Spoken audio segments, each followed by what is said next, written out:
Hari ini kita pertemuan ke-7 Mekanika Fluida 1 tentang aliran dalam fluida, yaitu pengukuran fluida dengan pipa pitot ya. Seperti biasa, saya ingin menyampaikan kalau misalnya mau buka referensi, ada beberapa buku yang bisa kalian lihat di halaman ini. Dasar-dasar mekanika fluida karya Olson dan Wright, mekanika fluida dan hidrolika saluran terbuka untuk teknik sipil, ini dari Profesor Sudipin. Mekanika fluida dan hidrolika karya Insinyur Sudrajat, dosen UTM. Mekanika fluida karya Munson, Young, dan Oklisi.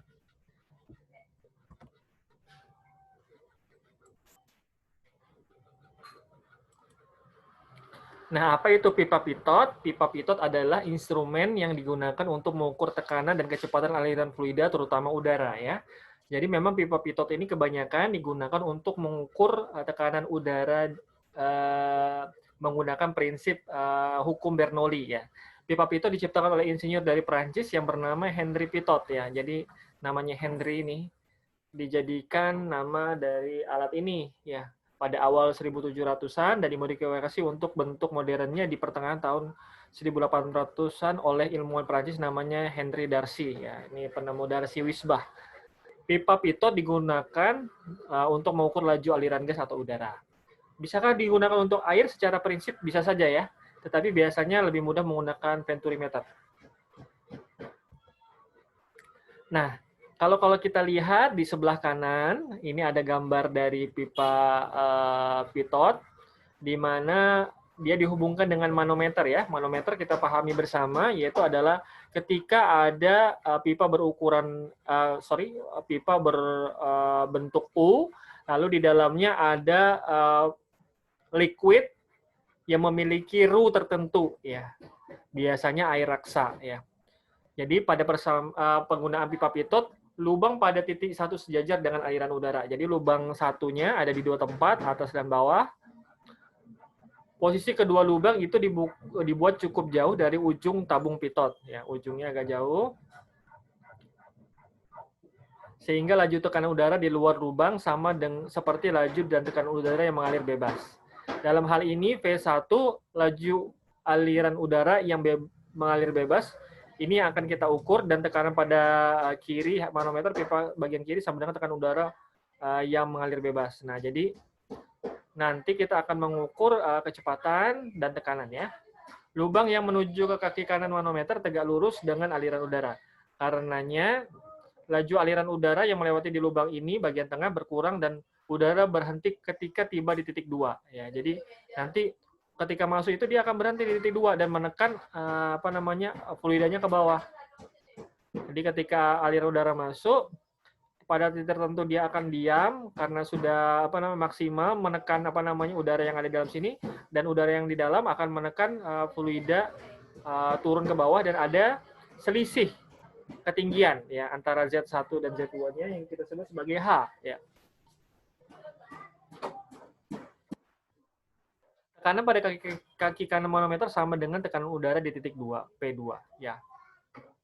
Ketinggian titik 1 dan titik 2 hampir sama, perbedaannya tidak terlalu besar sehingga bisa diabaikan. Tabung pitot ataupun pipa pitot juga dirancang menggunakan prinsip efek Venturi. Mirip seperti venturimeter, bedanya tabung pitot ini digunakan untuk mengukur laju gas atau udara. Nah, kegunaannya dan aplikasi tabung pitot ini untuk apa saja sih? Yang pertama, mengukur kecepatan udara pada pesawat terbang terhadap udara. Nah, jadi penggunaannya juga pada pesawat terbang ya. Tentu kalau dengan pesawat terbang dia menggunakan sensor-sensor ya, tapi pada secara prinsip itu menggunakan tabung atau pipa pitot. Menentukan jumlah pendingin yang sedang dikirim ke kamar pada suatu hotel. Nah, jadi tekanannya ini sudah cukup sesuai nggak? Kan kalau misalnya dingin itu dia pengaruh di tekanan ya. Menentukan kecepatan angin dalam terowongannya. Jadi tekanan dan kecepatan adalah sesuatu yang prinsip dalam fluida ya, terutama pada hukum Bernoulli ya. Seperti kita tahu bersama, persamaan atau hukum Bernoulli-nya adalah Z ditambah P per Rho G ditambah V kuadrat per 2G ya kan. Secara umumnya seperti itu ya. Nah, ini sekarang kita melihat persamaan-persamaan yang ada di pipa pitot.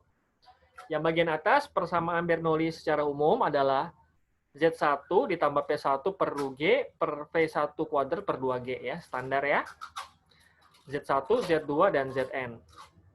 Nah, semisal kita lihat di sini ada P1 dan P2.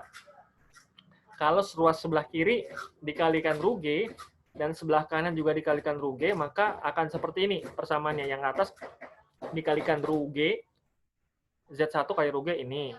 Z1, P1 per ru G dikalikan ru G jadi P1 saja. Ini jadinya ru P1 kuadrat per 2, dan seterusnya. Karena tabung dalam posisi horizontal, V1 sama dengan 0. Ya, V1-nya sama dengan 0, maka kalau kita lihat,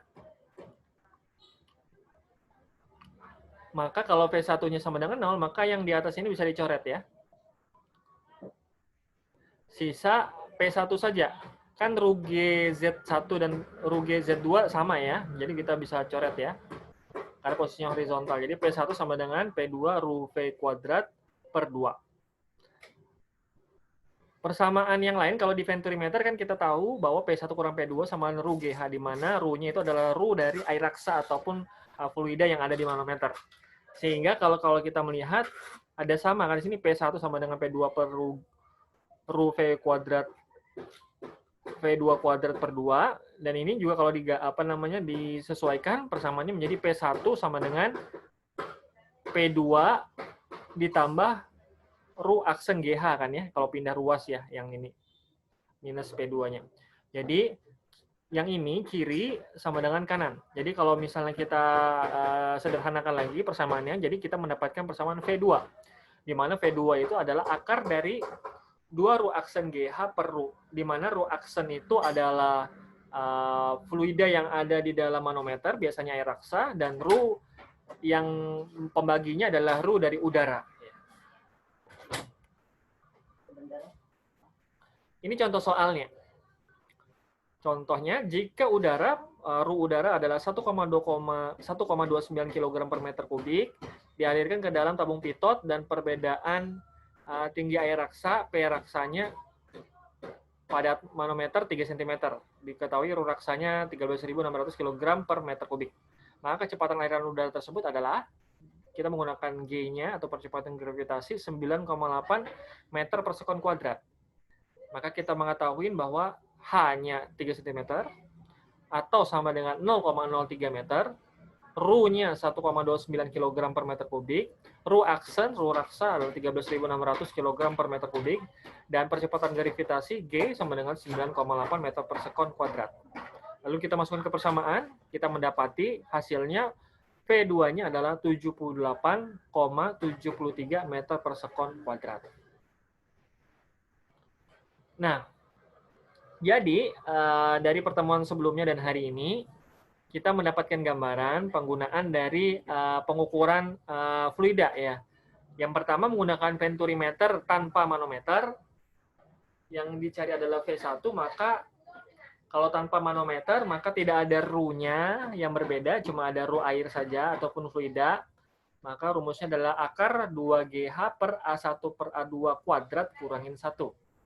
Sedangkan pada venturimeter dengan manometer, V1 dikalikan V1 itu didapati dari A2 akar dari A2 dikalikan akar dari 2 dalam kurung ru aksen kurangin ru raksa dikurangin ru fluidanya, tutup kurung GH per ru-nya ini ru fluida di dalam kurung A1 kuadrat kurangi A2 kuadrat. Kita pahami ya, kalau di venturimeter A1 dan A2 itu adalah karena ukuran fluida venturimeter itu ada pipa yang besar dan ada yang kecilnya, maka ini ada pengurangnya ya, jadi A1 kurangin A2 ya. Di mana A1 itu adalah pipanya yang besar dan yang kecil itu A2 ya. Sedangkan pada pipa pitot yang kita cari adalah kalau misalnya mencari V2-nya itu dari akar 2 ru aksen GH per ru. Mungkin itu yang bisa saya sampaikan. Terima kasih.